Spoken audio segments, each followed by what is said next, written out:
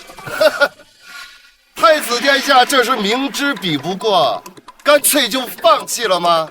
哼，你急什么？我让他们一炷香的时间，又能如何？你好大的口气呀！我看你这东西啊，根本就无法耕地，花了3天时间才造出一个铁疙瘩。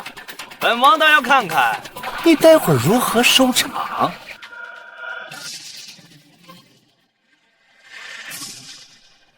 这可是本将军身边最强的精兵，个个以义当使。太子殿下这次输定了。哼，我劝你啊，还是赶紧下跪认罪，自请废除太子。父皇呢，还能不怪罪你的欺君之罪。我看你还是准备好，怎么和我这拖拉机下跪道歉吧。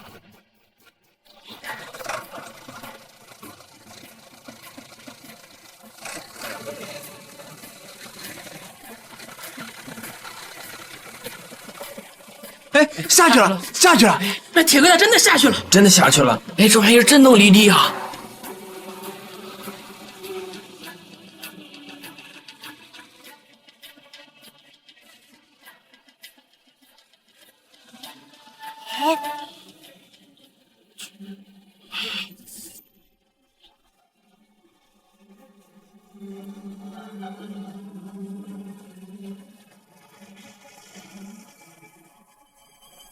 拜拜，我先走了。太子爷赢了！没想到这拖拉机竟如此神速啊！别说1敌100，就是1敌1000也没有问题啊！你们看，你们都是吃白饭的吗？啊，还不赶紧给我起来！连个铁块都赢不了，我要你们什么用？魏王饶命，我们已经尽力了。啊！你们这是都认输了吧？啊！我等认输。废物，都是废物！据此测算，不过1刻钟就能耕10亩地，妙啊！有了这个机器，哪怕只有1个人也能耕1万2千。我大唐百姓在乎饥饿之忧啊！恭贺陛下喜得此宝啊！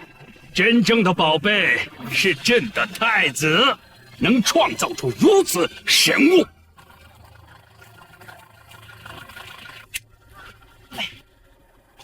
父皇，可还满意？满意呀！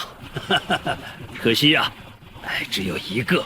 父皇放心，我已经将此物的制作步骤交给了10名工匠，他每人带配10名手下，不出1月便可造出100台机器，粮食之危可解。太子殿下，这鸡如此之大，想必吃的也不少吧？它不需要吃任何东西。不需要吃东西？这不需要吃东西？它只需要补充一种特殊的燃油，便可日夜不休的耕种。那这此鸡该如何控制啊？父皇，您请看。父皇，操作极其简单，只需要转动钥匙启动机器，然后踩那个控制前进后退，再转动方向盘控制方向，普通小儿也能操控。操作如此简单，朕是不是可以试一下你这个拖拉机，对吧？对，父皇，请。好。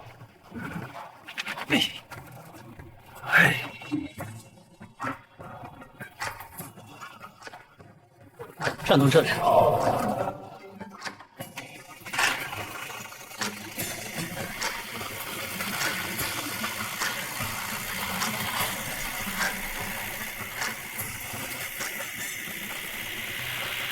神气呀！这生物耕地毫不费力，力大无边，实乃天赐神物。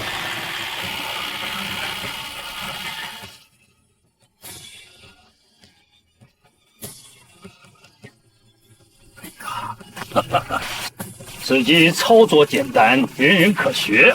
若百姓都能掌握技巧，就再也不必愁粮食之事了。我大唐国力定会蒸蒸日上，横扫蛮夷。父皇，这不算什么，只要给我时间，就算是播种收割，都可以用机器替代。哈哈哈哈哈哈！太子为国分忧，惠泽万民，太子之位当之无愧呀！啊！胜负已定。魏王先前屡次顶撞小瞧我这拖拉机，是不是也该跪下道歉了？哼！我堂魏王，跪天跪地跪君主，岂能对一个拖拉机屈膝下跪？嘿，愿赌服输啊！先前打的赌，文武百官可都做了见证。魏王是打算做一个出尔反尔、言而无信的小人吗？你好，跪。停！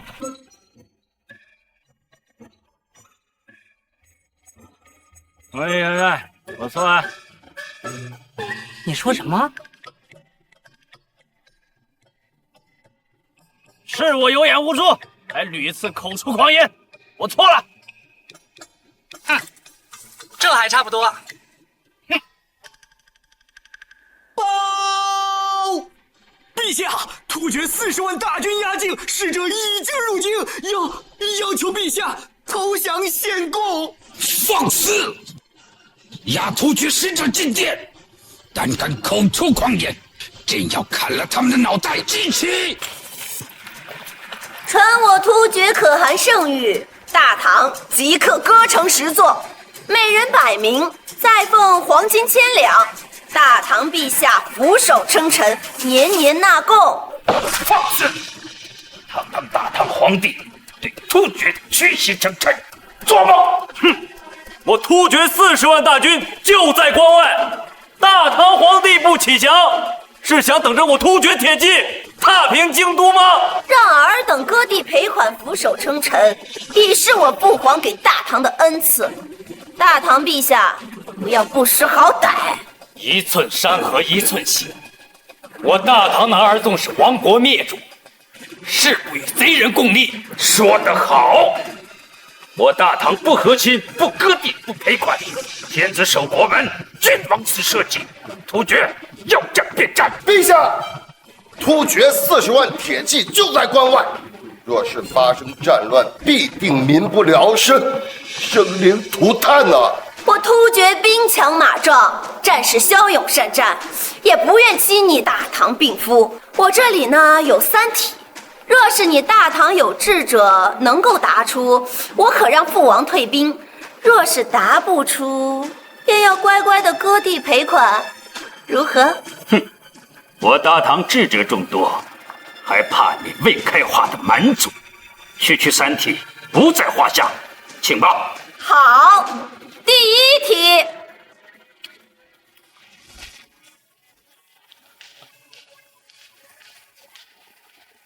此乃我突厥寻得一神兽，浑身雪白。若是你们有人能够识得，便算你们赢。此乃我突厥寻得一神兽，浑身雪白。若是你们有人能够识得，便算你们赢。这是何物啊？长孙大人，这您都看不出来，这分明就是一头羊啊！哎呀，有眼无珠，此物脖长且无角，怎么可能是羊嘛？难道是驴？哼，你什么时候见过有白色的驴呀？我操，草泥马、羊驼，原来在大唐就有这玩意儿了。何时宴公主，这就是你们突厥出的题？没错，这一题呀，比的就是见识。此物呢，实属罕见，我突厥也是偶然得此天降瑞兽，整个突厥只此一只，也只有突厥最老的游吟智者才能识得。沃尼玛，草泥马还成了瑞兽了。众爱卿，可有人识得此物？从未见过此物啊！这难道是小马驹儿？可这明明是羊头啊，却又没有角。不错，我在军营里头见过的马没有1万，也有上千，却没有见过这种马。众爱卿，就没有一个人识得此物的吗？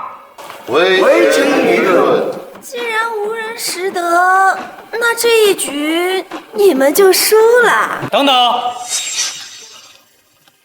这货本太子认识。你认识？哎呀，我的太子好哥哥呀，这可不是你胡闹的地方啊！父皇都不曾见过，你又如何知道的？太子，我等征战硕国，尚不知此物是何来历，殿下岂可妄言啊！太子殿下，知之为知之，不知为不知，是知也，切不可乱说呀。太子殿下，不可逞强啊！如果你说错了，让我大唐割地赔款，那可是千古罪。不错，这大唐啊，果然都是一群见识浅薄、孤陋寡闻的人呐。这么一个问题，居然要靠当朝太子在这里胡诌蒙骗。我看你们大唐啊，还是现在乖乖的认输，赶紧老老实实的割地赔款，跪地称臣，免得一会儿啊3题1题都答不出来，丢人。此物是羊，也是马。哎呀，你这说等于没说。你要是真不知道啊，就别在这儿吹牛了，免得丢了我们大唐的脸。贤儿，刚刚就说过，此物似马非马，似羊非羊，但是你不知道它的名字和来历，无用啊！父皇，儿臣真的知道此物的名字。这大唐的文武百官都猜不出，你能知道名字？当然。哎呀，你别是想胡诌一个名字，准备哄骗我们吧？哼！我不但知道它叫什么，还知道它有一些特征。你要不信，上前一看便知。哦，什么特征？本王怎么没看见？近点。再见。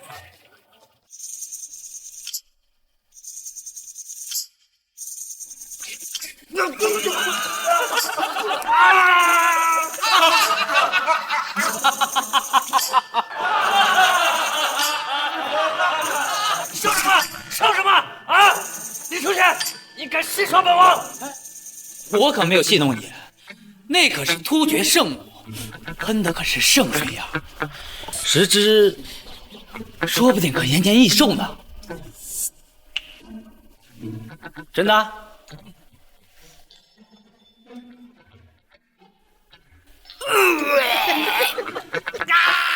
你还敢耍我？等一下，你要真说错所以然，我要你好看！够了，这样，你到底知不知道他的名字？史公主，此物名为草泥马。你堂堂大唐太子，竟敢侮辱于我！还有，我叫阿史耶，不是阿史。太子，不知道就不知道，为何口出污言秽语？不似人君！陛下，太子殿下，庄严使我大唐蒙羞，打发。急什么？看你们着急的样子，不知道的还以为你们是突厥的狗呢。太子，你为何口出脏言？回复我，儿臣没有口出脏言。阿史公主，此物名为草泥马，但是还有一个学名叫羊驼，所以才说此似马非马，似羊非羊，而且其性格温顺，能喷射圣水。你居然知道此物名为羊驼？什么？真的叫羊驼？太子殿下居然真的答对了！太子不愧是太子啊！是啊，真不愧是太子啊！太子殿下真是见多识广啊！不过是瞎猫碰上死耗子罢了。你少得意，我告诉你，这一题算你们赢，还有第二题呢。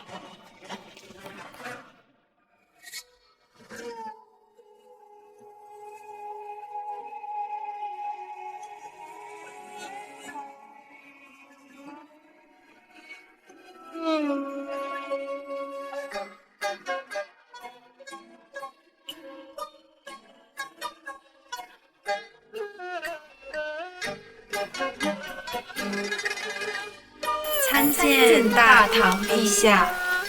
阿史耶，这两个女人就是你们突厥的题？不错，我突厥有一奇案，这两位美人居住在一起，从未接触过男人。忽有一天，其中一女便怀了身孕，真是千古奇闻呐！怀孕之女呢，说自己是被旁边的女子强行占了身子，可此女子经过我们查验，确实为女子无疑。敢问大唐的文武百官，此女子究竟为何怀孕啊？这两个女人住在一起怀孕，怎么可能？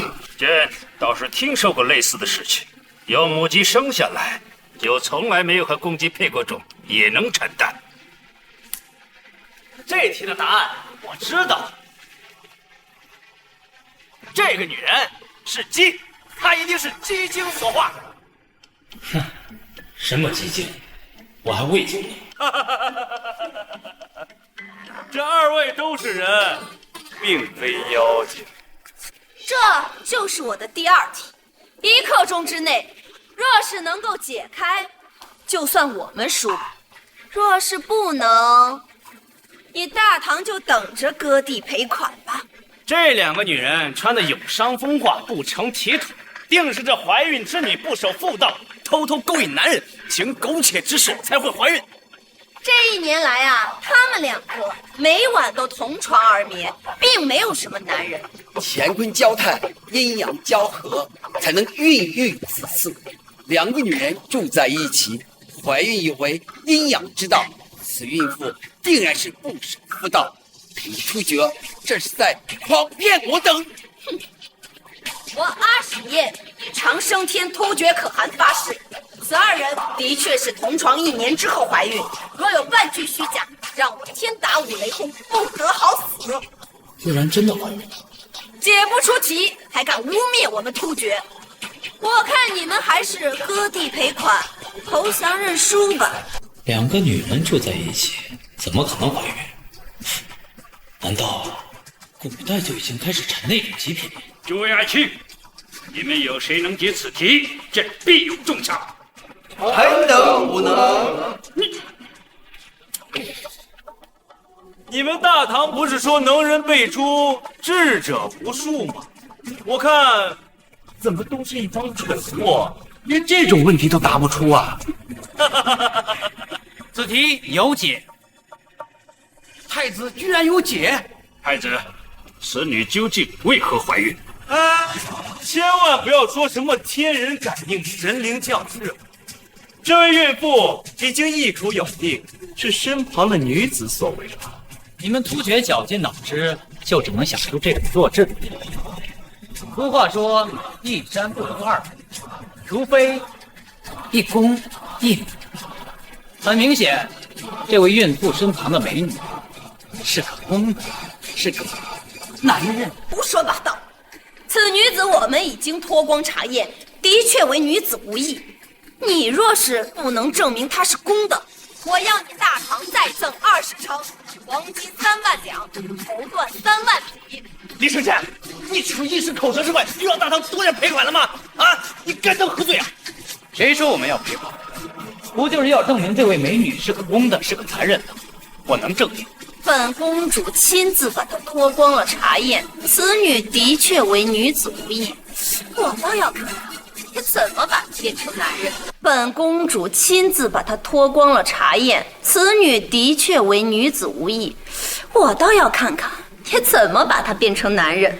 我当然不能把她变成男人，但是我随便找2个宫女就能把她变成男人。装腔作势，我倒是要看看你是怎么找一个宫女就能把她变成男人。父皇，请赐下来2名美艳宫女。2个宫女就能把她变成一个男人？那方才你们大唐这么多官员，怎么没有一个敢说此话呀？难不成他们都蠢笨如猪啊？那是因为怕轻易答出，让你们突厥没有颜面，这才故意装作不懂。各位，我说的对。没错。承前，你真的有把握？这2个女子身材样貌都是女子模样，是如何变成男人的呢？父皇放心，万无一失。自作聪明，你该不会想让他们在这大庭广众之下脱衣查验吧？什么？对如此美女脱光查验，有伤风化，有伤风化！陛下，请准老臣带此美女下去查验是否为女子。许大人，你是真的不怕硬碰硬啊？小心她的站起来了。下！父皇，只需赐下美人，无需脱衣，无需儿臣上阵，可分公母，可验男女。既然如此，那就赶紧作答吧。要是答错了，就等着给我们突厥献公。好，选。朕最宠爱的2个舞姬媚娘玉环上殿来辅助太子分公母。拜见陛下。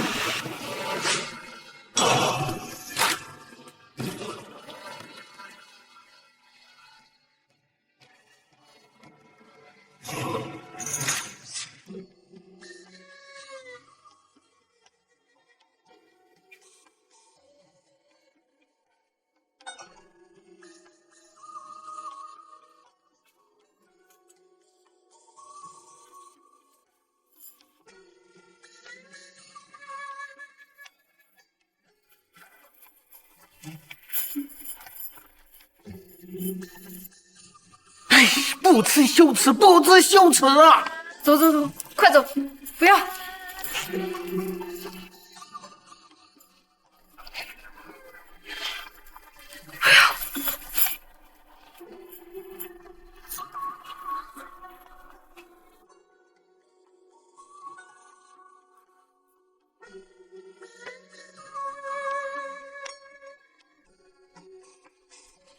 走，不要！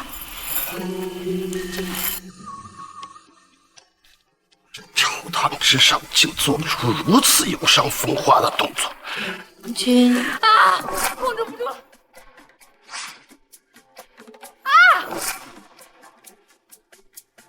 陛下，此女身怀阳根，是个男人。男的？男的？这怎么可能？不错，男人喉结突出，此人喉结不显，怎会身怀阳根？喉结是受雄性激素影响，这妖人体内雌性激素过多，当然不会有喉结。可是这男人怎么还能长胸呢？还如此的波涛汹涌。够了！梅儿，他真的是个男的。不错，虽然很小，还有点细，但是奴婢确实摸到了。何时燕公主，这就是我们大唐的答案。此二人并非都是女人，而是一公一母，日夜睡在一起，当然会怀孕。使者大人若是不信，可把他们三人脱光了，丢在一起，再测上一测。你怎么知道？你为何会想到如此方法？他真的是个男人。不错，父皇，大唐往南3万里有一小国，名为暹罗。此国有一神奇物种，虽为公，却肤若凝脂鸡似犬，雌雄同体，公母难辨。突厥使者，我说的对。不错，这题算你们赢了。不过你们也别得意，还有第3题呢。来人，上钉板。这第3题就是比生死，我倒要看看你大唐将士哪一个敢在这刀山上走一遭的。这肉体凡胎，怎么可能走过这高天之日？我大唐还被区区的突厥给看扁了。我来！不可！侯将军手握重兵，一旦有了闪失，谁来抵御那外来之敌？我看突厥是有阴谋。谁愿意过着钉板，这重重有赏。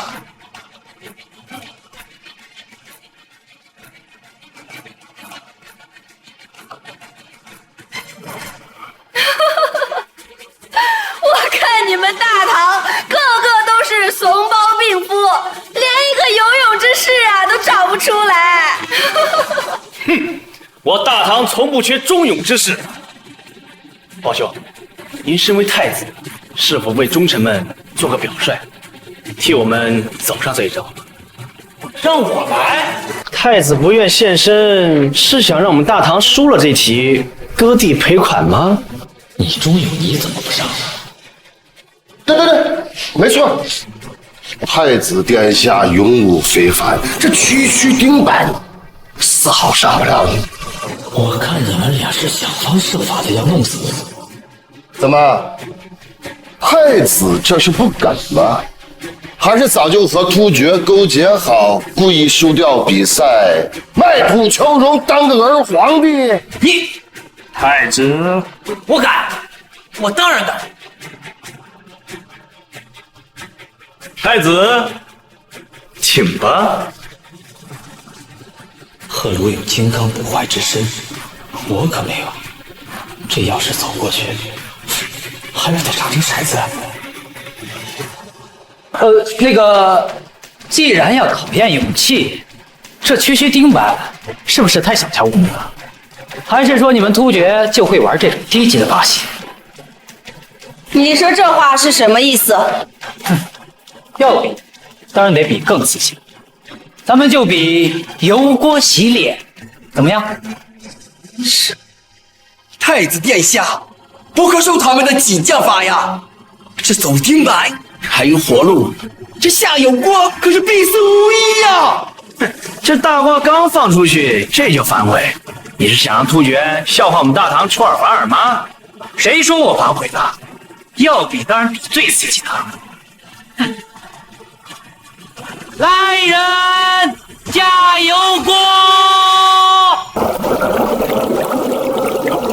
强儿，这油锅温度这么高，你真的有把握？殿下，这万万不可呀！万一你受了伤，这伤的可是大唐国之根本啊！哼，既然要比试，当然得让突厥的使臣看看我们大唐的勇气。下油锅，你们该不会在这油锅里做了什么手脚吧2个人共用一口油锅，同样的锅，同样的油，同样大的火，怎么是公主。你们要是不敢比的话，现在就乖乖认输吧。谁说我们不敢？我突厥勇士骁勇善战，水火不侵，岂能怕你一个兵符？这个突厥勇士个个钢筋铁骨，拥有金刚不坏之身。倒是你啊，看起来瘦弱不堪，还是尽早认输，免得骨头炸成酥。既然如此，那使臣大人，您先请吧。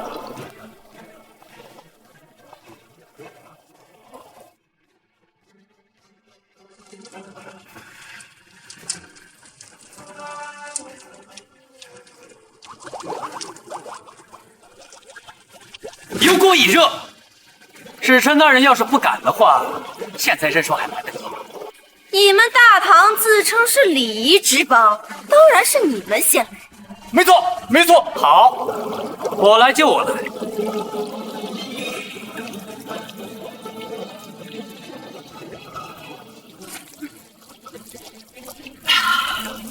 这不可能！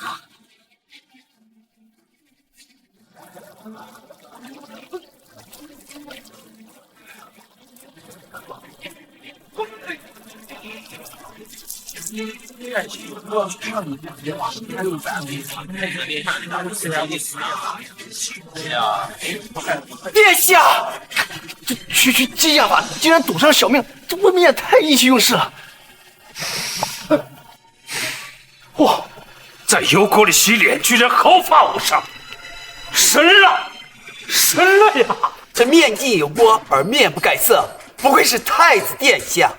不可能，绝对不可能！怎么可能有人在油锅里走上一遭，还毫发无伤的？一定是你们做了什么手脚！我父皇乃真龙天子，有我父皇龙气庇护，自然不会烫伤。靠什么你们不敢下油锅，还敢污蔑我们大唐？要是害怕的话，就直接认输吧。哼！我突厥勇士岂会怕这区区一口油锅？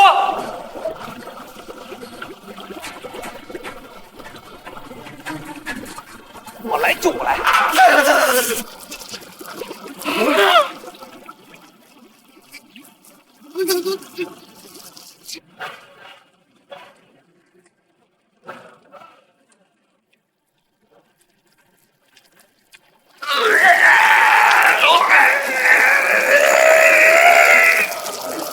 阿母，只要你赢了大钱，本公主重重有赏。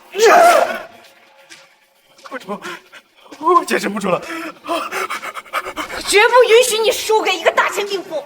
继续。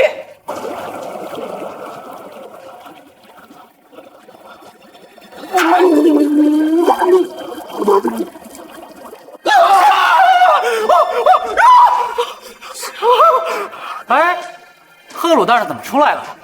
继续啊！不比了，不比了，我认输，我认输！谁准许你认输了？我若是输给了大唐，我拿你的命祭天！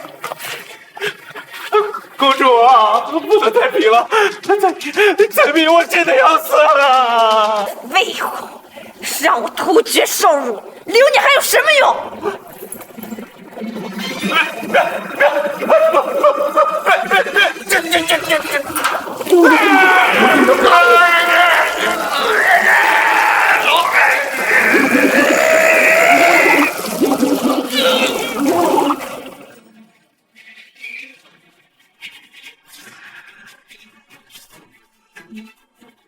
哎，既然赫鲁大人已死，那这题也算。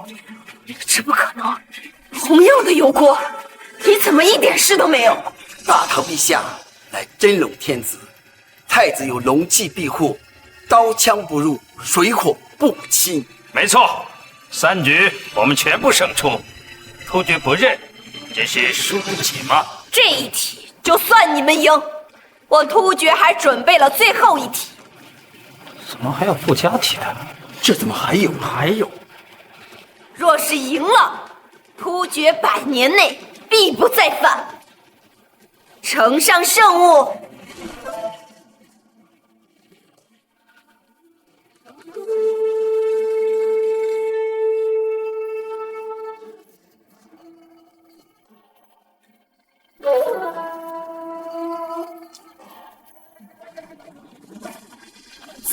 物乃不久前上天所赐，形状奇特，非铁非铜，更非琉璃。谁要是能说出来它是什么，有什么用途，便算是你们赢。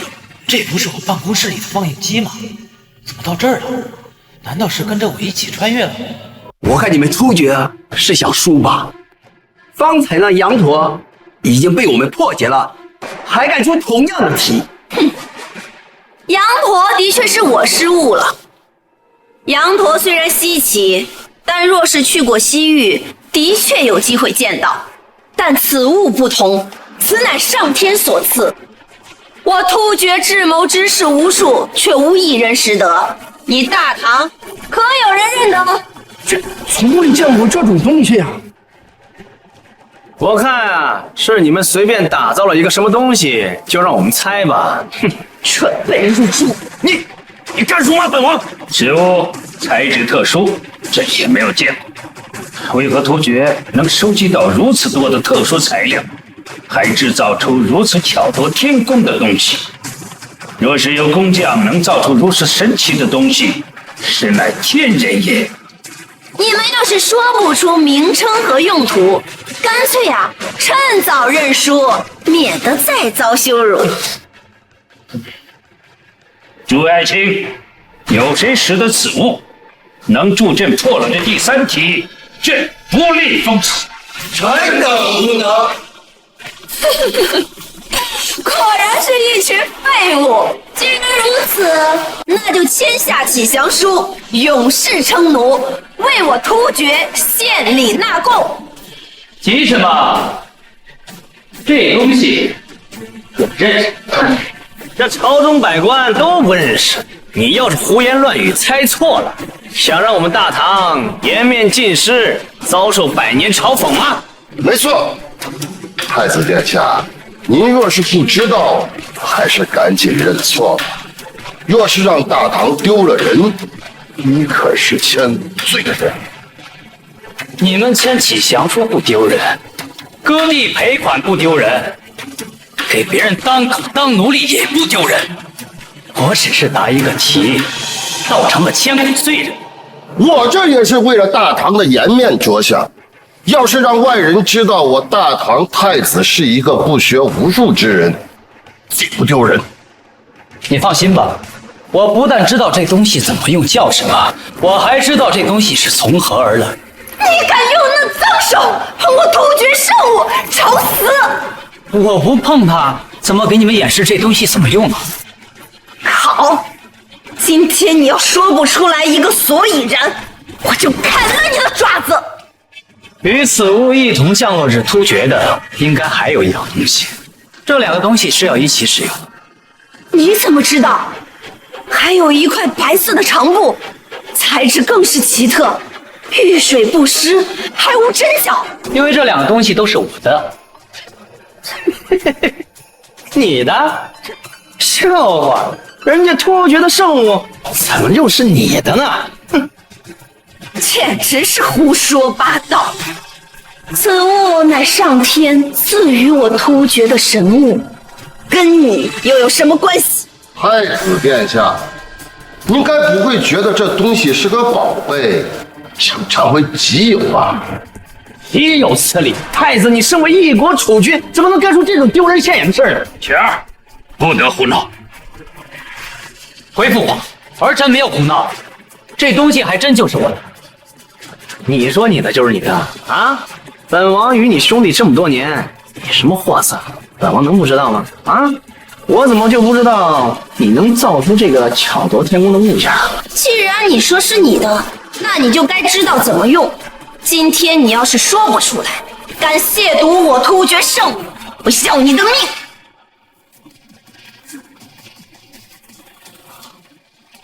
你们就等着瞧吧。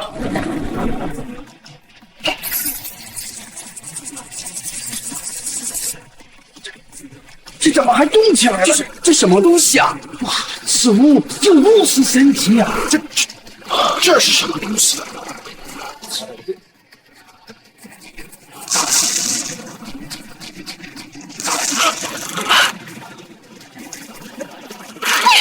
你亵渎圣物！一把天怒！天神要降罪世间了，望天神恕罪！望天神恕罪！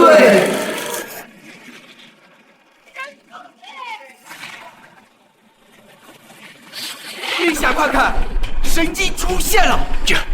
这是何物？竟有如此威力！是天罚，天罚！你小子惹怒上苍，是天神降下天罚了！什么天神天罚？只是我这机器里面放出来的画面而已。还敢出言不逊，你找死吗？够了！还不赶紧下跪向天神认错！若是让天神降罪，你就是我大唐的千古罪人啊！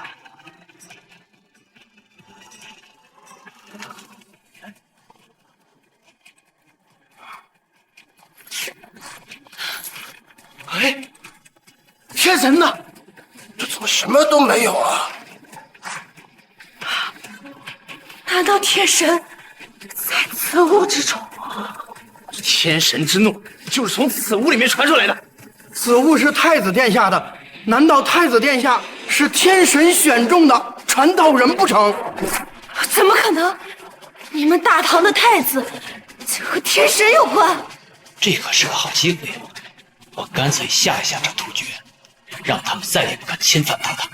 哎呀，我怎么这么糊涂啊？怎么把我们大唐对付敌人的秘密武器给放出来？秘密武器？哎，本想研制好武器，待你们突厥大军攻来之时，一举歼灭。没想到啊，在这被你们看到了。刚才的天神之怒，是你搞出来的武器。罢了，既然你们都发现了，那我也就不装了，摊牌了。这就是我为大唐研制的秘密武器——吞天雷，可毁天灭地，歼灭一个小小的国家，就像捏死一只蚂蚁一样简单。怎么可能？怎么可能？不可能！不可能！既然你不相信，那我再让你仔细看看。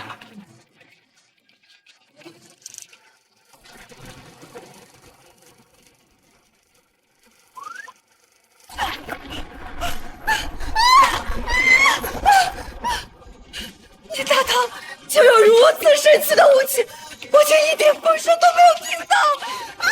你不知道的还多着呢，我还研制了一种战车，不需要马匹，能日行3000里，可发射火石炸药，开山破城，有摧枯拉朽之势。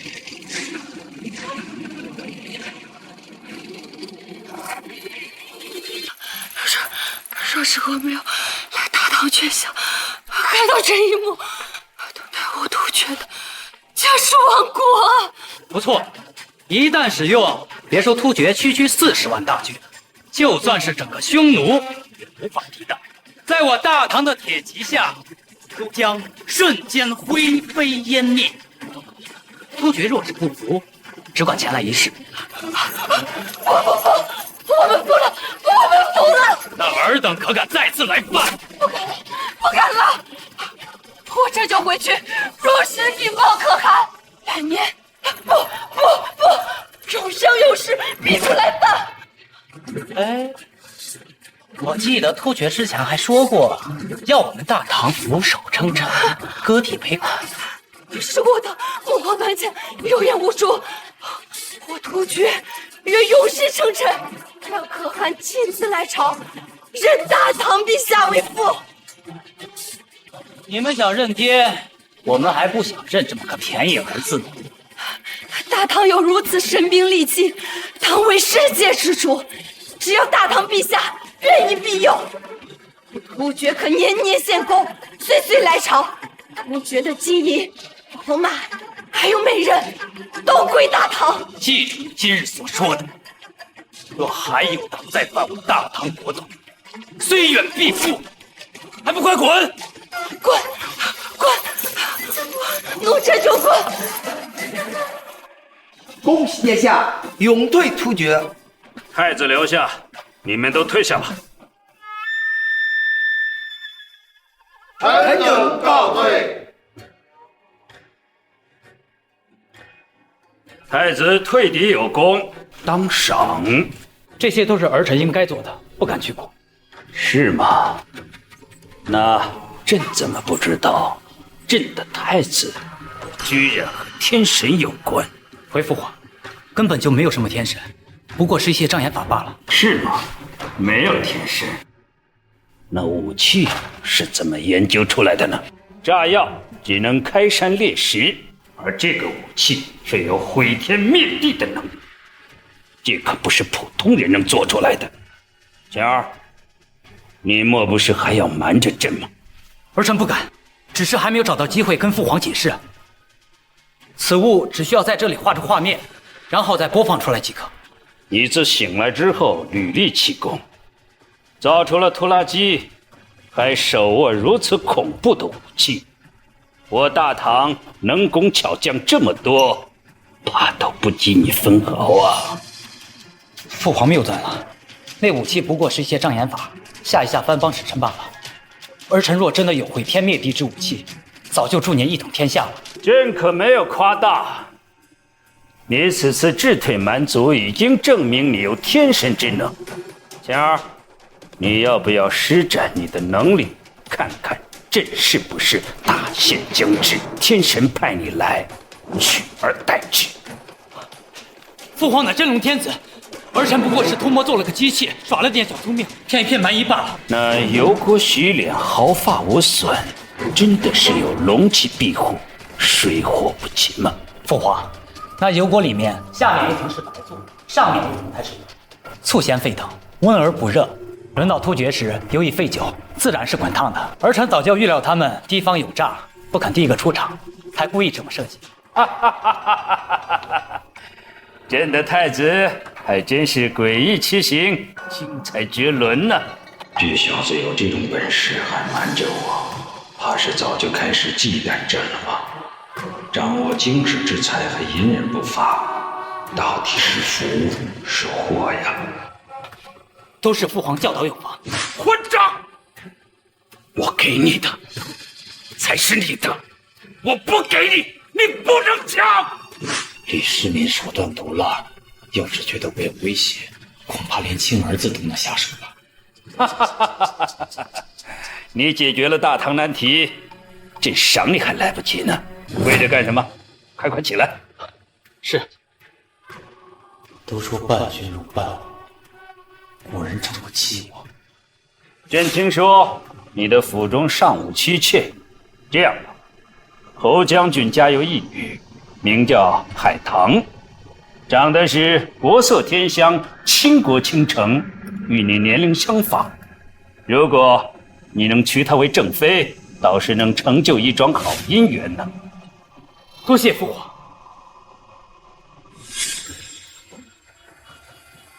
陛下这想着把海棠许配给李承乾，这不是新明显的弑的太子，不是准备抛弃本王吗？王爷莫慌，本王再不慌，只怕李承乾就要登基为帝了。侯君集手握20万重兵，他要和太子连胜，这天下还有本王什么事儿？他李承乾想娶侯将军之女，未必肯嫁。魏王，您还有机会。你这话什么意思？我可是听说侯府正准备招亲大会，最后通过考验赢得胜利的人，才能迎娶将军之女。这最后能抱得美人归的人是谁？还不知道呢。将军之女必然会比武招亲，可我这武艺，我……王爷放心，我都已经安排好了。到时候我会安插手下去参加比赛，然后故意输掉。要是能重创太子，就更好了。比武招亲？没错，这侯家已经放出消息，明日将举办比武招亲。这能不能娶到侯海棠啊，还得看你明日的比试结果。我还以为父皇能直接赐婚给我呢，怎么还得比武招亲？你当真以为这侯将军的女儿这么容易娶呀？率土之滨莫非王臣，我父皇圣旨一下，那谁敢抗旨不成？可是这侯家女以死相逼，他说了，若是这太子呀无才无德，他即便是嫁过去，也会在当晚自杀身亡。二郎倒是想赐你一门好姻缘，可是若是以势压人，那岂不是坐实了暴君之名了？那我不娶了还不行吗？你以为陛下大费周章只是为了让你娶个老婆呀？难道不是吗？这侯君集呀，手握20万西北军的军权，军中大部分都是他的亲信。若是哪位皇子呀先你一步得到他的助力，你这太子之位呀就到头了。若有下辈子，为牛为马，不入帝王家。倘若最后李泰登基，我恐怕就会落得自杀的下场了。看来这个招亲是不得不去了。李泰果然来了，看样子他也想拉拢侯君集去侯家长女，只是不知道这侯海棠长什么样。万一要跟他爹一样，长得5大3粗的，那可怎么办？来了！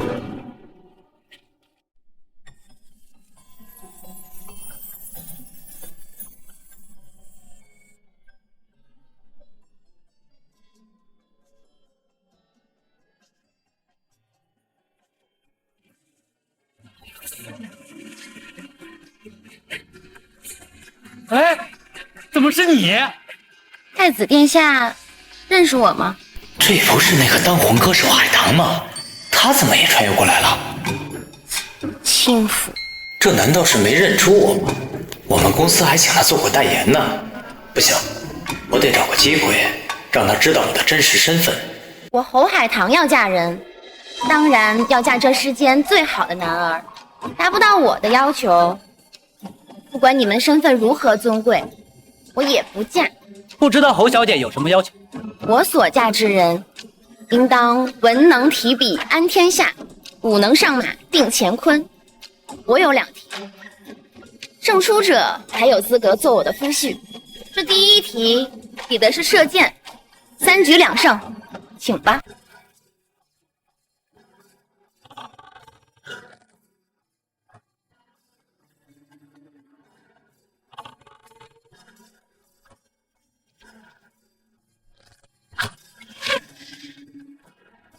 就这种水平，各位还是早点认输吧。我侯海棠可不嫁如此无能之人。让陛下见笑了，小女被我娇惯坏了，要嫁什么人，这我也决定不了。正好，朕倒要看看这2个儿子哪一个先拔得头筹，抱得美人归。我来。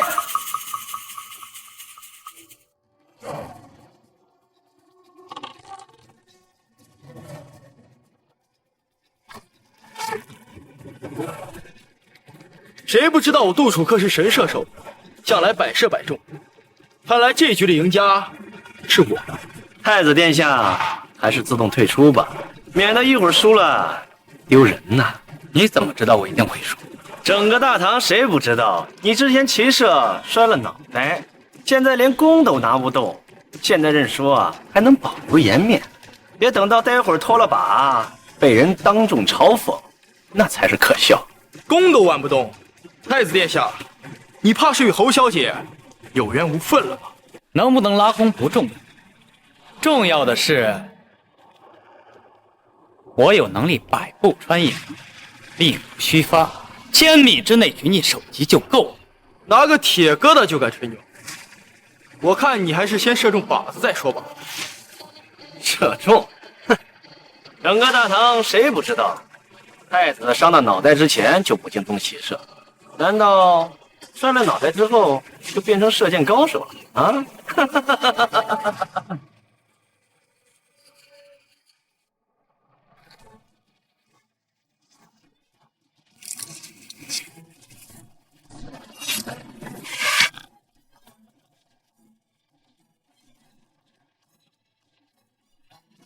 正中靶心。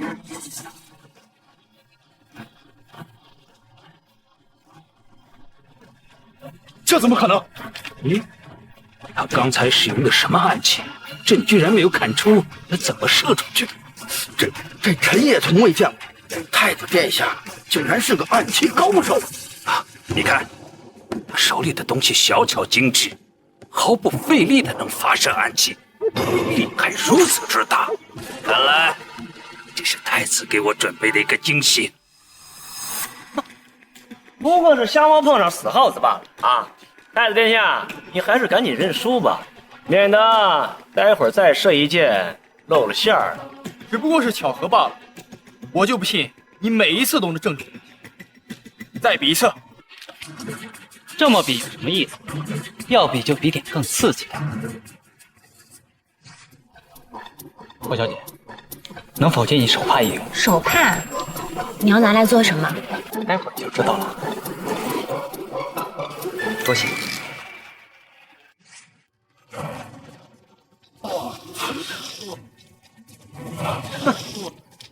这种比赛太简单了，我蒙着眼睛都能射中。他果然是个轻浮浪子。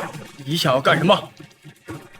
杜楚客可是天下闻名的神射手，你睁着眼睛都比不过他，现在还敢夸下海口？哼，是不是夸下海口？你待会儿就知道了。别怪本王没提醒你，待会儿要是输了，你丢的可不是自己的脸，而是我大唐朝廷的脸。一会儿要是没射中，岂不是被天下人耻笑？你就拭目以待吧。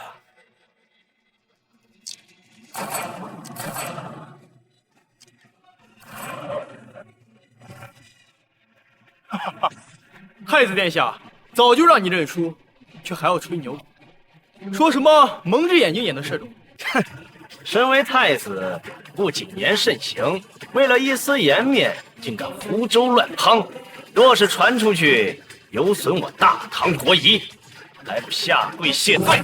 谁说我脱靶了？刚才在场的所有人都亲眼看到，个个脱靶。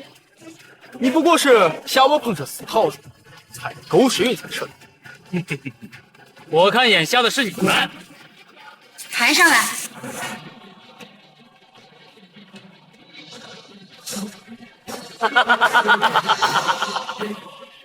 列位，看见了没有啊？还百步穿杨，力无虚发。哼，吹牛撒谎也有限。太子殿下，莫非是输不起？也罢，那就再给你一次机会，我们再比试一场。太子殿下，这次别再拖吧。再比多少次，你们都是一个有眼无珠的东西。陛下，就算他是太子，你也不能如此拼他呀。禀告陛下，奴婢从圆珠地上捡到几枚暗器，太子殿下并未脱靶，而是全部从同一个洞口射出去了。这怎么可能？不是说他不经剑术吗？笑，在现代社会，我李承田在射击馆里可未逢敌手，谁不知道我枪巧实怀，弹无虚发？太子殿下的剑术精妙绝伦，臣佩服。看来这局的确是太子殿下赢了。你们还不认输吗？这场比赛我认输。不过我们比的是弓箭，你用的是暗器，这样赢也胜之不武啊。这不是暗器，是我为大唐研制的新武器，能取代弓箭。只要抠洞扳机，就算是手无缚鸡之力之人，也能百步穿杨，狙杀敌人。这么神奇？父皇一试便知。哎，对，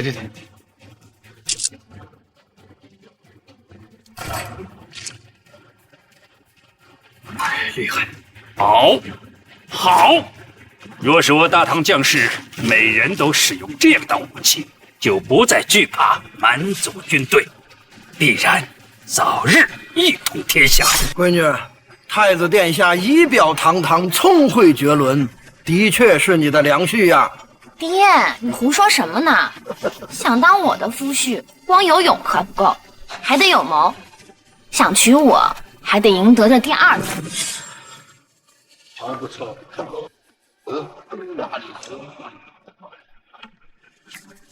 我要你们带着狼、羊和这筐白菜过河。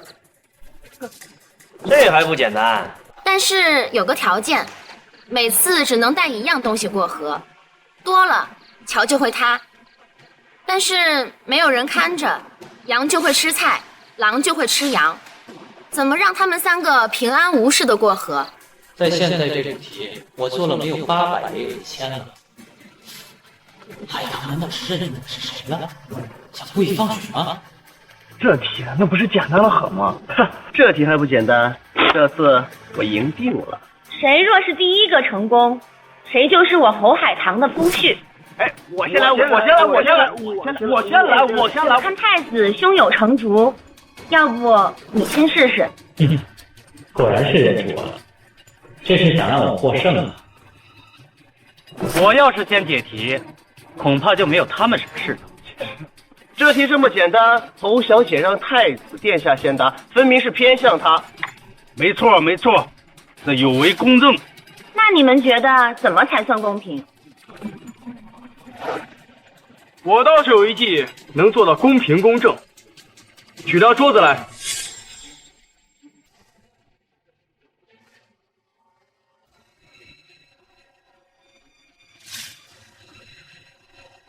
这勺子转到谁，谁就第一个出场。这勺子转到谁，谁就第一个出场。我先来。这题这么简单，看来这次我是赢定了。你已经输了。什么？没人守着，羊已经开始吃菜了。你们真觉得我会出这么简单的题吗？没有人看着，羊就会吃菜，而狼就会吃羊。下一位。呀，到我了。说了你不行，看我的吧。白菜又没腿，不会跑，肯定先把白菜运过去。天下武功唯快不破，只要我跑得快，肯定可以在羊被吃前回来。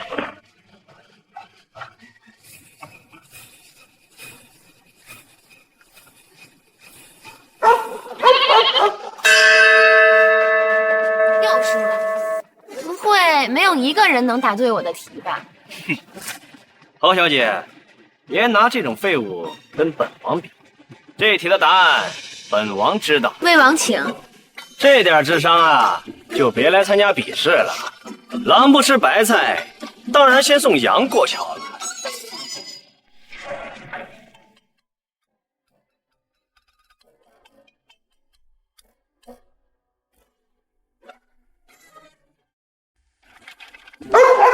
魏王殿下，你输。等等，本王弄错了，应该先搬白菜。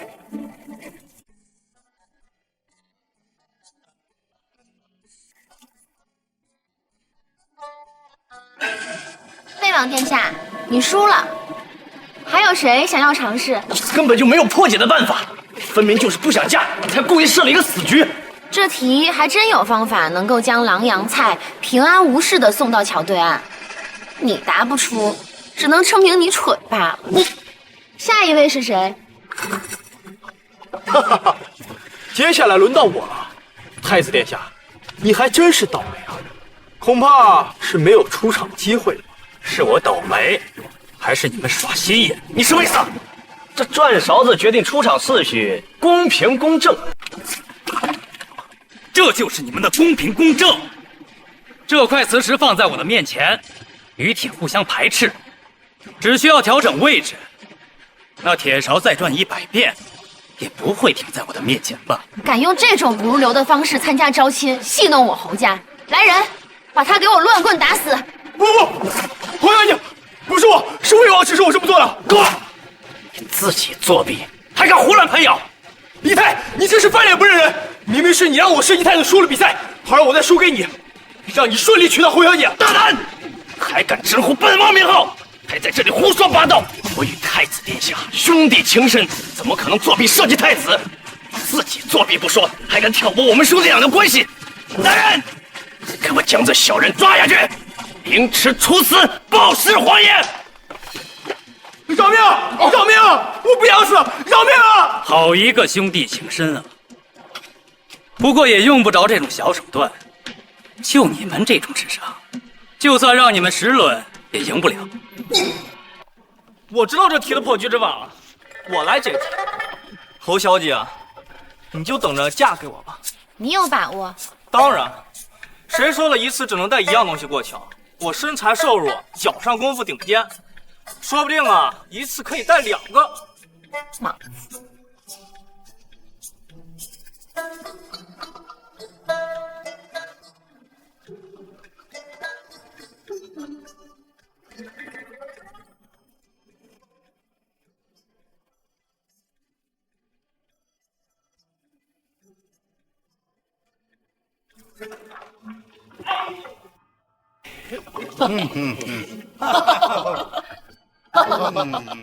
王少，你可真像个王八呀！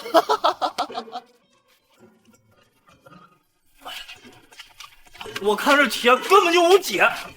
侯小姐，你是把我当猴耍了？谁说无解？这题我知道怎么解。太子殿下，本王劝你啊，别把话说满了，免得待会儿丢人。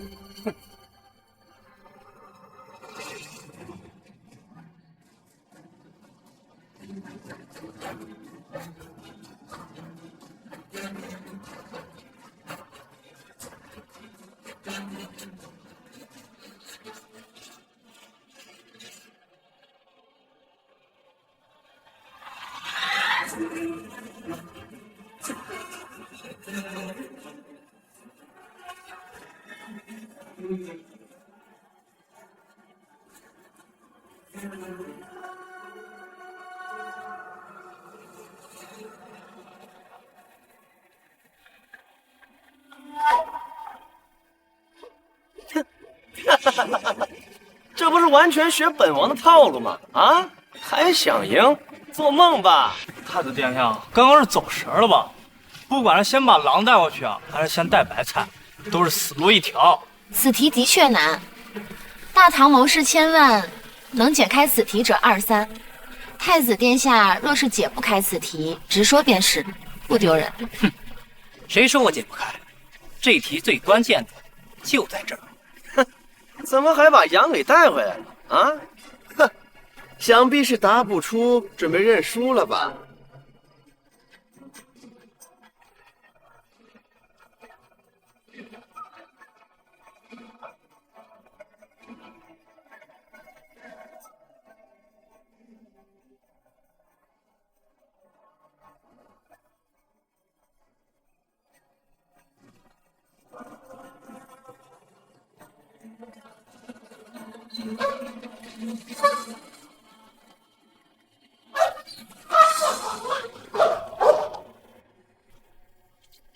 侯小姐，我这算不算解题成功？算，此题又是太子赢了。此题解法非常的刁钻，幸亏太子才思敏捷。这次比试已经结束了，是太子拔得了头筹，那么朕就做主，为你们2人证婚，昭告天下，如何？多谢父皇。敢跟我抢，定强行，我得不到的，你休想得到！哼！这李承乾到底使了什么阴谋手段，竟然能赢得赵钦？莫不是那侯海棠早就和他串通好了？恐怕不会。若是侯家小姐想要嫁于太子，一开始也不会抗旨不遵呢。你还有脸说啊？你都找的什么人啊？如此不中用，还害得本王险些受罚。殿下莫急，那杜克之事是老臣没有料到，他竟然如此不堪重用。哼，莫急，莫急！李承乾已经得到了后军军20万大军，20万，现在更是如虎添翼，皇位之事更是板上钉钉。本王屡次与他作对，他登基第1天就会触到本王，事关我性命，我怎能不急？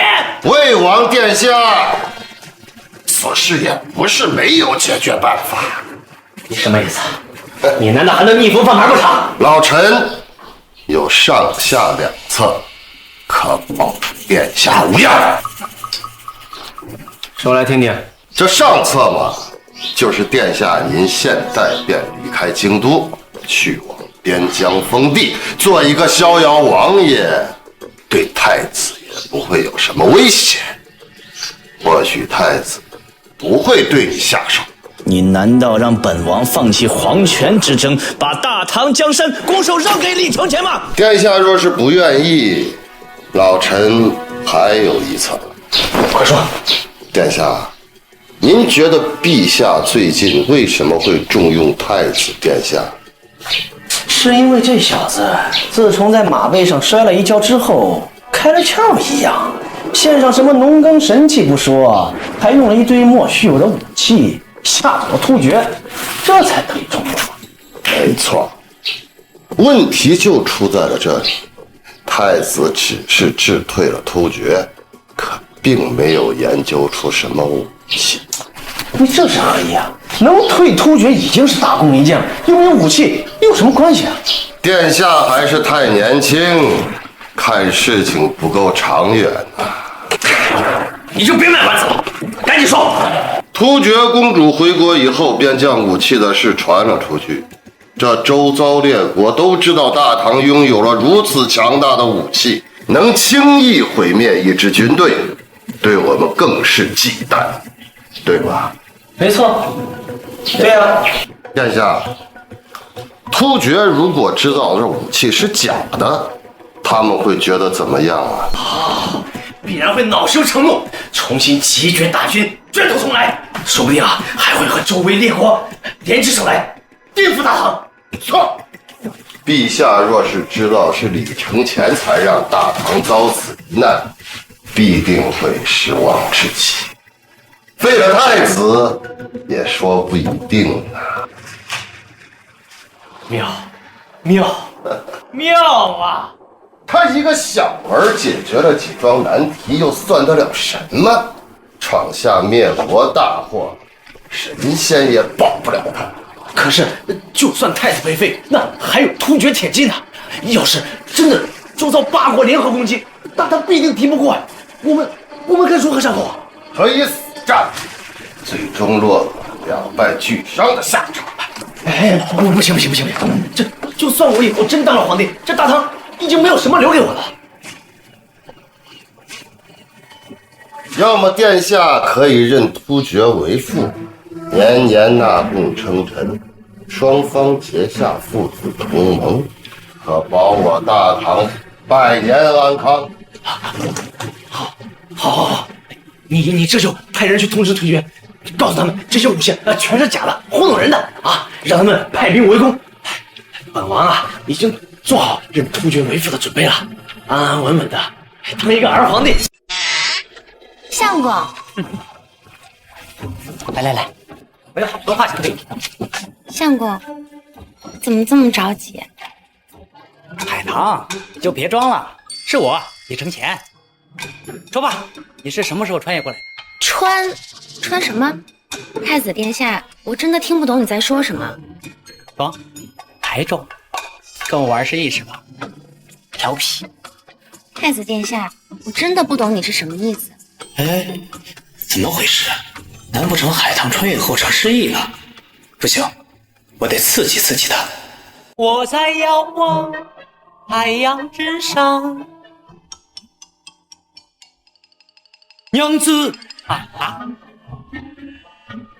不会吧？你个歌手没听过《孔雀传奇》？五环，你比四环多一环。大锤80，小锤多少？太子殿下，你该不会是脑子有点什么问题吧？你真的不是我认识那个歌手海棠？我真的不是你认识的那个人。歌手是什么东西？你真的不是穿越过来的？这下糟了，我还以为我娶的是我那个老乡呢。相公，你这是后悔娶了我了？啊，没有。新婚当夜被退婚，我还不如一头撞死在这里。哎，你别乱来，我刚才都是胡说八道，跟你闹着玩的，你别当真呀。那相公是嫌弃我相貌丑了？你要是长得丑的话，这世上就没有好看的人了。那相公果然是嫌弃我无才无德。哎呀，我不是这个意思，你别误会。相公，你心里若是真有那什么歌姬，大不了让他进门当妾，我们二人共侍一夫。这哪里是无才无德呀，分明是温柔贤惠。我心里哪有什么歌姬，只有你一个人。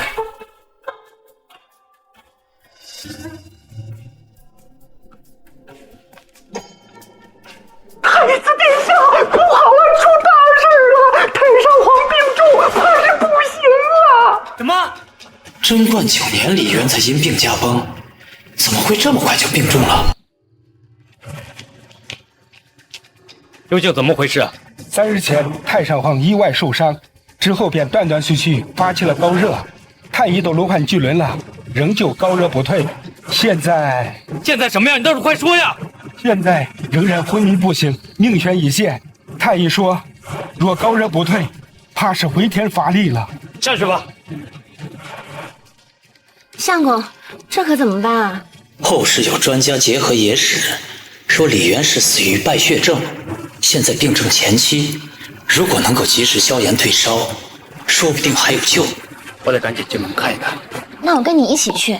不，我还有一件更重要的事情要跟你去做。还有什么事情比太上皇的病情还要着急？什么？你让我去找那种脏东西？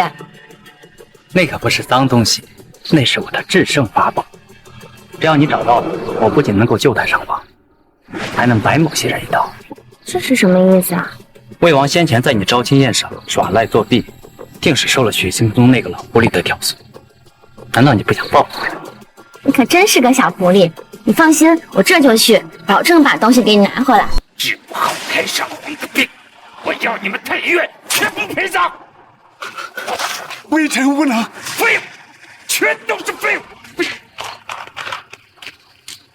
父皇，你怎么发这么大？近几日太上皇发热呕吐，吃了几副药都不见痊愈，反而更严重，连个风寒都治愈不了。我要这些废物有什么用？回禀陛下，太上皇所患不是风寒。怎么会这样？究竟是所患何症？太上皇高热不退，便不停地打寒战，前几日呕吐腹泻，身上还有瘀斑，现在已陷入昏迷，看上去不像是风寒，而是呕吐腹泻，又冷又热，身上还有瘀斑，现在又昏迷不醒，估计就是败血症引起的休克。是什么？你快说呀！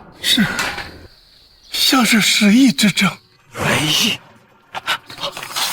父皇，您先别慌，就算是瘟疫，也能及时控制。这可怎么办呢？这要是传出去，必然会生灵涂炭。这是天要亡我大唐啊！父皇，要不先让儿臣进去看一看？你，太子殿下，你会医术吗？京城的太医可都是医林圣手，个个都是精挑细选的，我们都没有办法。太上皇他真是玄武门之战，朕失去了手足，现在还要失去父亲吗？父皇，您先别着急，说不定我见了太上皇之后，就能想出医治瘟疫的方法。你还是别添乱了，这么多太医都束手无策，你有什么办法？太上皇的病情竟然真的如此严重，无药可医了？要是今晚不能退热，怕是……父皇，我看最后这点时间，不如就别扰了太上皇的清静了。魏王此言差矣。既然太子殿下说他有办法能够救人，微臣认为，倒不如让太子一试。这老东西怎么忽然转了性？究竟在打什么主意？既然太医都束手无策，那现在只能死马当成活马医。只不过，太上皇若真的染上了瘟疫，那太子殿下进去，可就不能再出来了。哼，我就知道这老东西没安好心。万一这瘟疫传播事小，损伤了龙体，可是大事啊！什么？不行不行！怎么？方才太子殿下说有办法医治，现在又不敢以身犯险。若是太上皇因此薨逝，太子担得起这个责吗？可是什么可是？你刚刚夸下海口，区瘟疫你就怕了啊？要是真有法子，我愿替太上皇受罪，以我的命换太上皇长命百岁。哦，我还真有一个法子。什么？只要将你们两人浑身血液换一遍，也许就能救太上皇一命。不过嘛，太上皇身上的病症可能就转到你身上了。这怎么可能呢？啊！魏王如此孝心，想必非常愿意。你肯定也不想太上皇继续受苦。我，太子殿下，如若只是换血，随便找一个死刑犯即可，为何非要皇亲国戚？难道太子想借此举借机铲除兄弟吗？哎，李大人，我这可是为了太上皇着想。你随便找一个死刑犯给太上皇换血，是想污染皇室血脉吗？够了！莲儿，你真的有办法救太上皇？回复，换血的确是可能，不过有5成的可能。还有查验血型，准备无尘手术室。古代哪能给我创造一个合格的手术环境？不过只有5成可能。万一太上皇和魏王殿下双双击去，那大唐可就少了一位将才呀！陛下，万万不可！酱菜，我还咸菜呢。莫不是魏王不敢吧？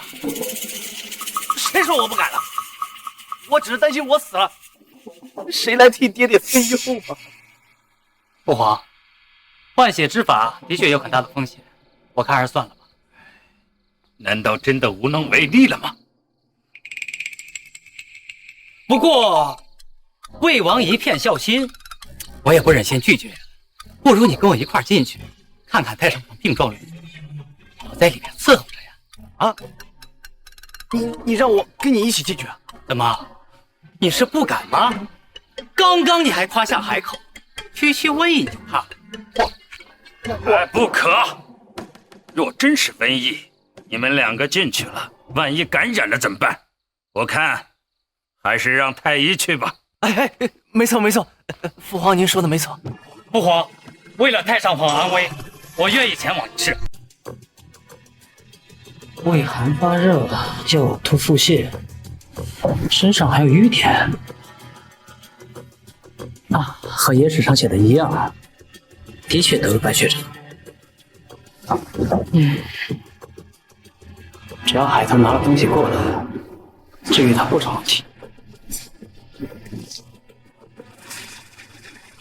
贤儿进去了这么久，里面到底怎么样了呢？天上有路他不走，地狱无门自来投。既然你想过去献孝心，我就让你去给太上皇陪葬。陛下，也许是太子殿下也看不出太上皇所患何病，现在已经无颜面见君上。谁说我看不出来的？站住！万一你感染了瘟疫，出来瘟疫横行，担得起这个责任吗？没错，太子殿下，您还是留在寝宫吧。你们放心吧，太上皇根本不是感染了瘟疫，而是得了败血症，是不会的。败血症是什么病啊？禀告陛下，下官也从来没有听过。哼，你别不是随便编了个名字就想糊弄？你怕不是已经感染了瘟疫，不敢再待在此处？来人，给我看住他！你怕不是已经感染了瘟疫，不敢再待在此处？来人，看住他了，不准他再往前踏出一步。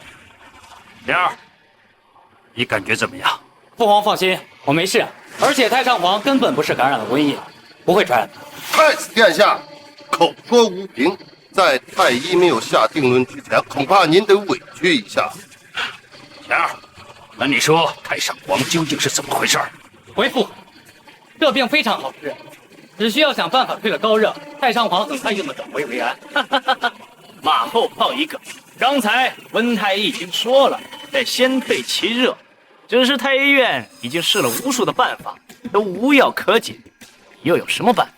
太子殿下，就算不是瘟疫，万一您出来靠近陛下，让龙体受到感染，伤了国体就不好了。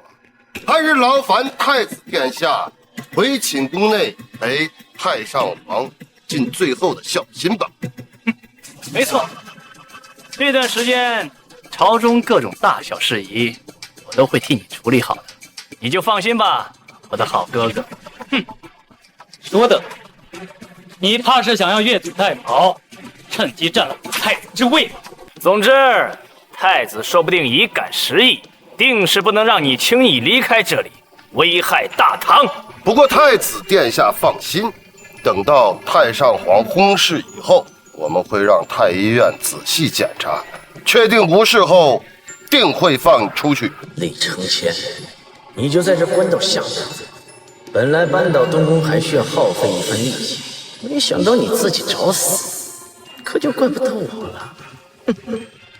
钱儿，此时确实是非同凡响，你还是在这待上几天吧。朕会命太医院每日送一些清凉解毒的药进去的。父皇，还是请您先行离开吧，后半夜还要准备国丧事宜，这里有我的人看着，一定不会让大哥出事的。来人，把门给我锁死，不许太子踏出一步。住手！侯小姐，太子已经感染瘟疫，你就不要再靠近他了。我已嫁给太子殿下，你该尊称我为太子妃。你们怕，我不怕。我既然嫁给了殿下，必当生死相随，祸福同依。若是敢关太子，那便将我一并关进去。这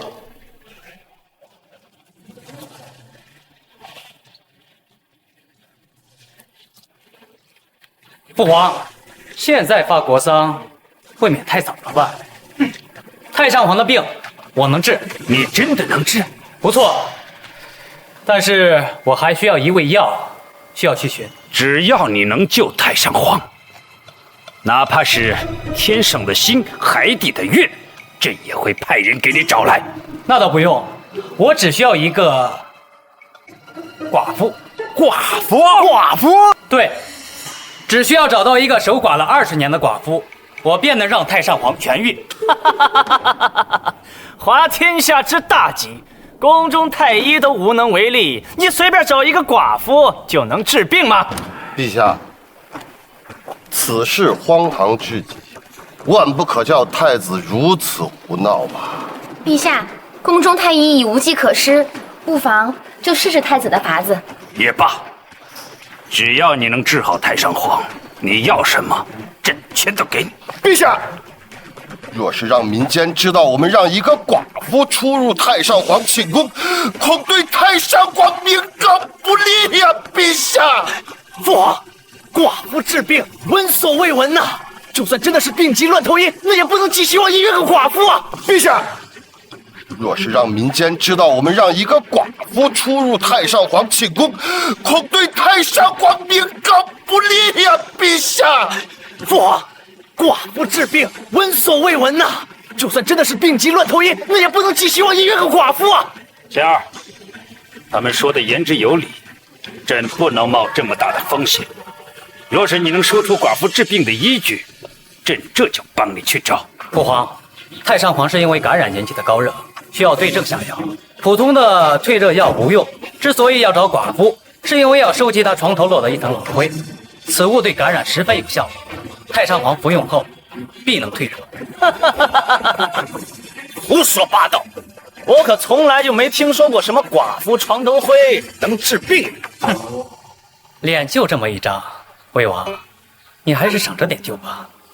传出去你如此孤陋寡闻，皇家的脸都让你丢尽了。你，《本草纲目》中记载，熏蒸侧绸还能治疗难产，寡妇床头灰为何不能治疗感染？寡妇的床头阴暗潮湿温暖，再加上没了丈夫，床又不经常挪动，久而久之，上面就会落一层老灰。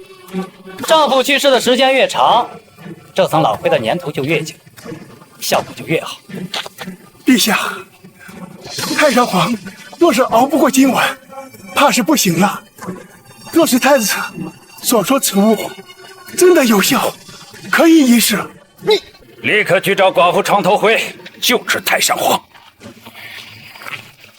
去，你去找人将那老狮子的床头灰给换掉。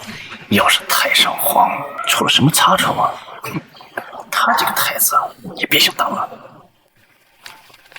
陛下，还是让老臣亲自去寻吧。好，这事儿交给你，我放心。赶紧去吧。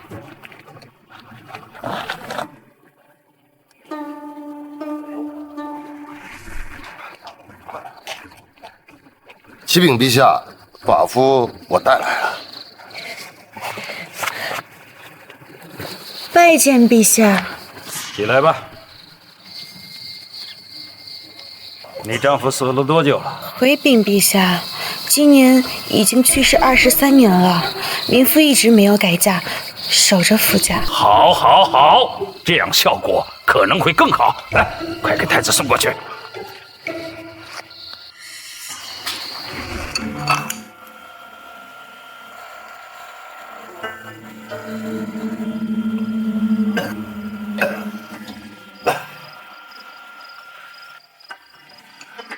起效了，起效了！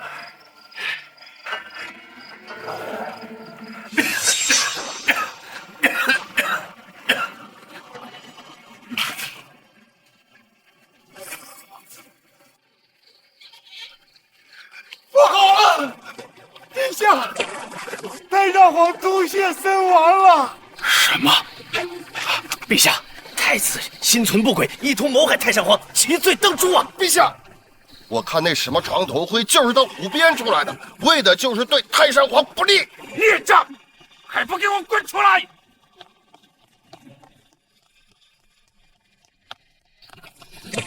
父皇，你听我解释，我都是按照古法做的，绝对不可能失败。太上皇已经死在你手里了，你还敢狡辩？哼！张口闭口都是死字，我看你才是想害死太上皇的那个。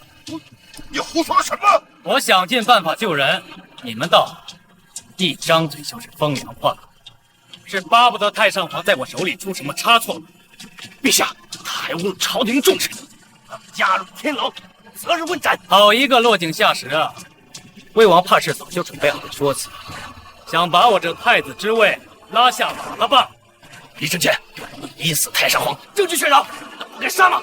哼，害死太上皇的根本就不是我，而是他。陛下，我冤枉，民妇什么都没做。你还敢撒谎？你分明就不是寡妇。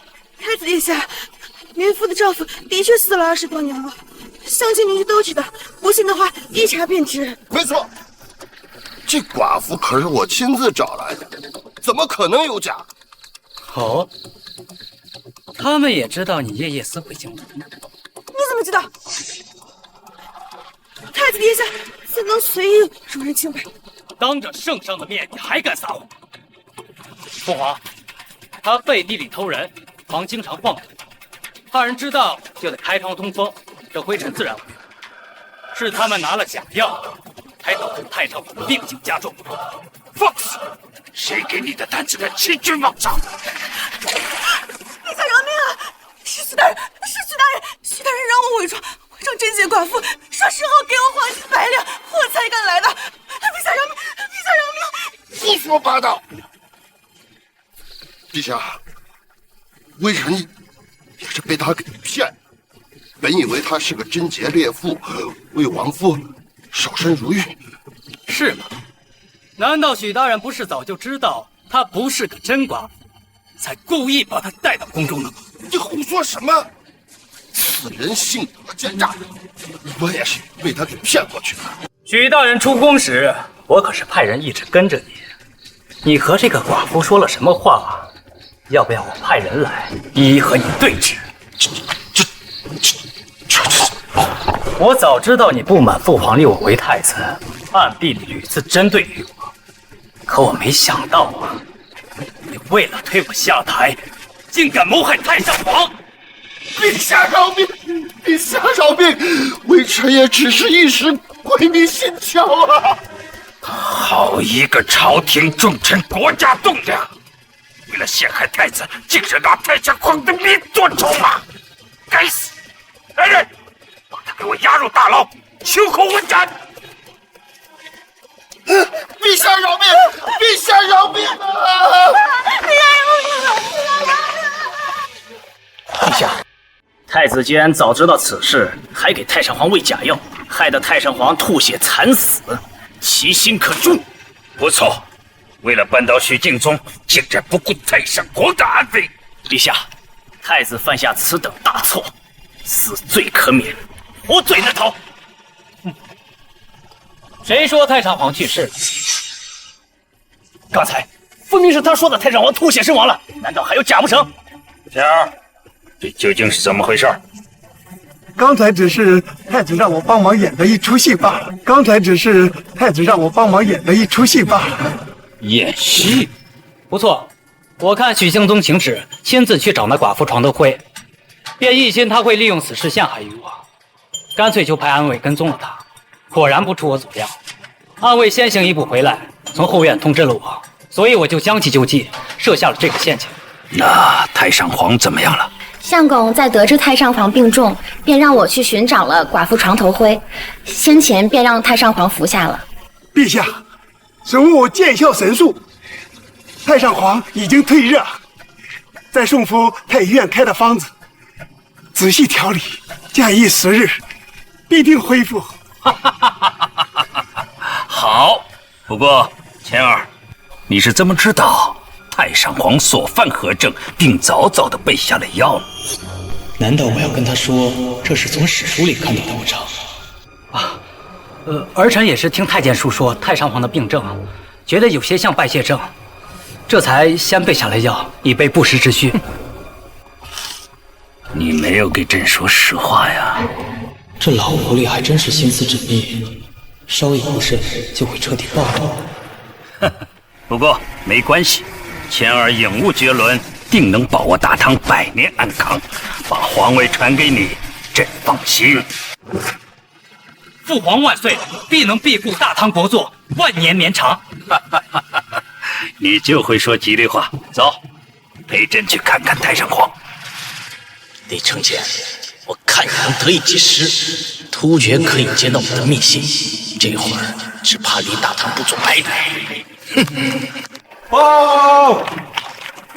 陛下，大事不好了！发生什么事了？800里加急军报传来，突厥已集结士兵，准备举兵攻打大前。什么？突厥之前还说要认大唐作父，怎么可能会突然进攻？似乎是知道被大唐所骗，知道我们并没有那些神秘武器。突厥可汗大怒，集结了40万铁骑，如今已离大唐不足100里了。陛下，大事不好了！又怎么了？禀报陛下，突厥集结了吐蕃、高丽、东瀛、匈奴等8国，准备对大唐发起进攻。岂有此理！8国联军，这是欺我大唐，并不离否！哼，一群宵小，真当我扫不出神兵利器？父皇，给我100名能工巧匠，3日之内，我必造出毁天灭地之神器。犯我大唐天威者，虽远必诛。